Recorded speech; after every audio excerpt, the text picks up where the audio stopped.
He's got a great sense of humor. I said, do you have any war stories you can tell me from my speech? He goes, not that they want to hear. No idea what they were, but we'll just have to guess. But he did say a few things I thought were important, and he's just an amazing, amazing guy. But I also want to take a moment to recognize the Knights of Columbus for their wonderful turnout today. 30+ people from the Knights of Columbus, and thank you for that.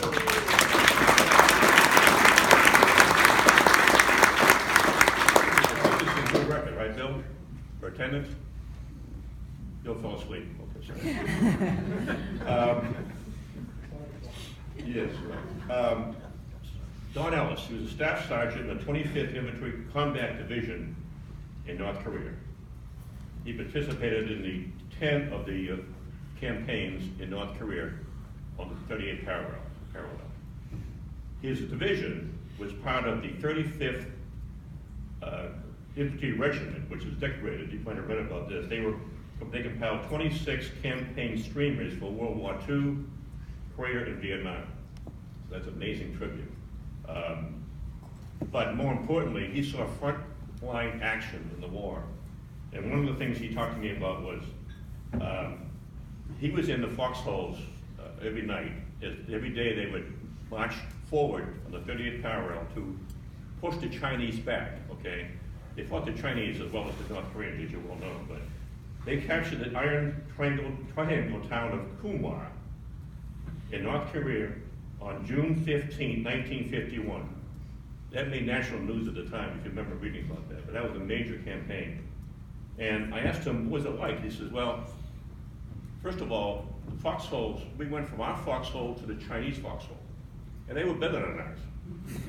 They were really nice. They had petitions and places for your gear. We had just mud. So the Chinese had, technology. But they, I said, what was it like? The worst part was, as we were advancing the Chinese, pushing them back to the river, they would yell out in English that their wives and girlfriends were cheating on them. And that was supposed to disturb the veterans. They go, yeah, wow. So don't worry about it. But, so I said, of course they got a phone call that night from their girlfriend, but anyway, the thing he said was the scariest part. I said, what's the scariest part of the war for you? He said, well, spending the night in the winter in the foxhole with 6 other of his soldier friends, and there would be incoming mortars from the Chinese going overhead. That can't be too comforting. And he said also, sometimes they were coming from our side.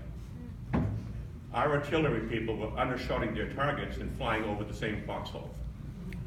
Now, my brother Charlie was a captain in the artillery in North Korea. So I'm going to talk to him about this.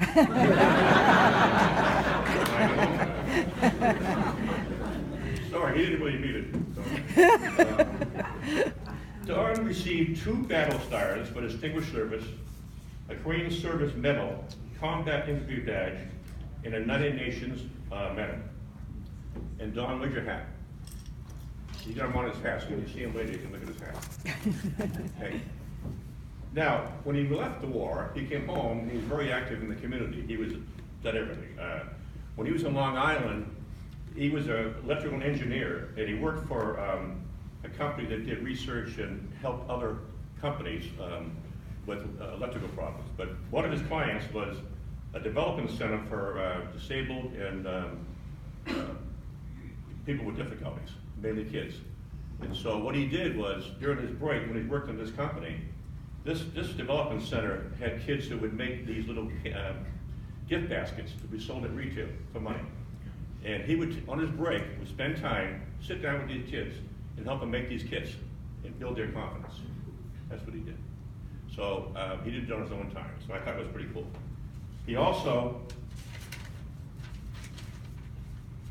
Little League coach in Long Island, usher at St. John's Church in Long Island, usher at St. Clement's Church in Saratoga Springs, a 4th degree KC Knight, and according to my friends in KFC, a big volunteer. Is that right, guys? A bingo every night. So, we look for people who not just served the country, but came back and helped the community, and he's definitely one of them. He's married to his wife Ann, who's right here tonight. of 64 years. He has 5 children, 7 grandchildren, 2 great-grandchildren, and his son John is here today. He said his whole thing now is to be involved with family and friends. So I read someplace that the Korean War was the forgotten war. You might have read that. Well, Lions Club aren't going to forget the Korean War. I can trust you that. We'll never forget. They're going to do this every year and bring more people in from different branches of service to do that. So it's my privilege right now to introduce Don Ellis.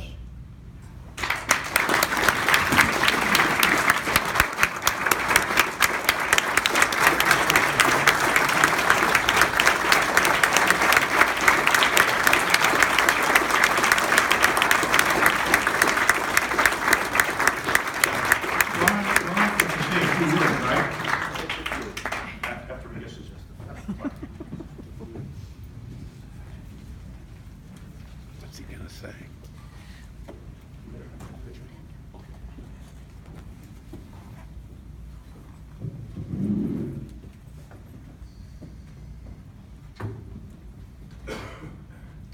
I got such a big swell head, I don't know what to say. My voice. I'd like to thank all the Knights of Columbus,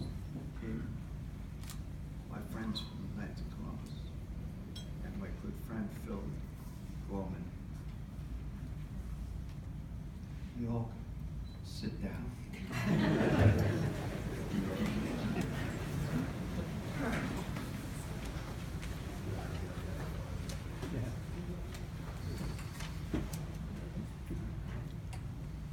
It's just to be an honor to be recognized here by the great community leaders enough in this room. I am honored to be here with my wife Anne, who has been at my side for 64 years, several of my family members, and my good Knights of Columbus friends. Grand Knight Joe Fredette and 2 other great World War II veterans, Manny Ballestero and the Vern Utter. You guys over there?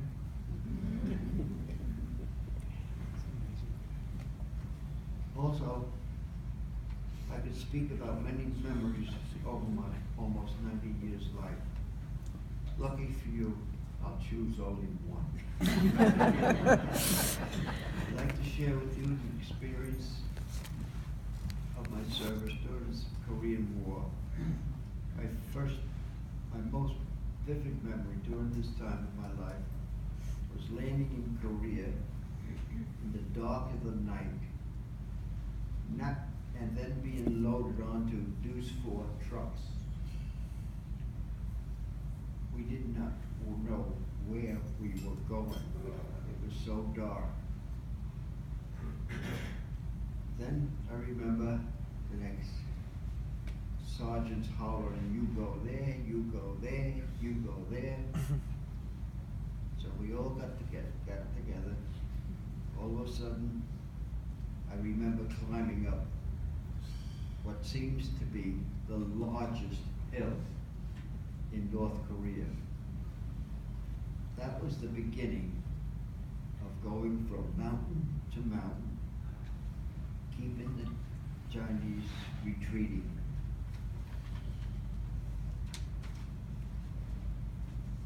Another episode was early one morning when I was out in the bunkers to be checking my friends. I came in contact with a group of North Koreans and Chinese mixed. I had them in my sight, and I motioned to them come forward with their hands raised in my little bit of Korean that I knew. They came up and hollered, "Good morning, GI.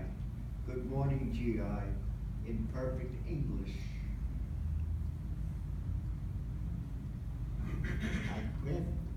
I had my gun on them, so we hustled them over the side of the mountain where naturally the officers took over. A week later, an AP reporter came up to me in the bunker and wanted to tell him what happened. This reporter came up with no helmet, a nice, bright, wearing, clean uniform. All of a sudden, a couple of mortars came over the mountain toward us. He saw and heard them, and he took off over the hill like a rabbit.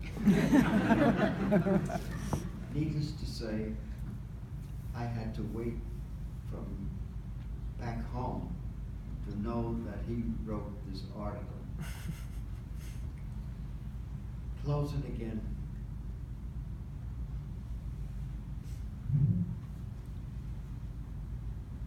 I'm proud and honored to receive this award from the Lions Club. I'm very fortunate to be a part of such a group of caring, dedicated, active community members in Saratoga. Thank you very much.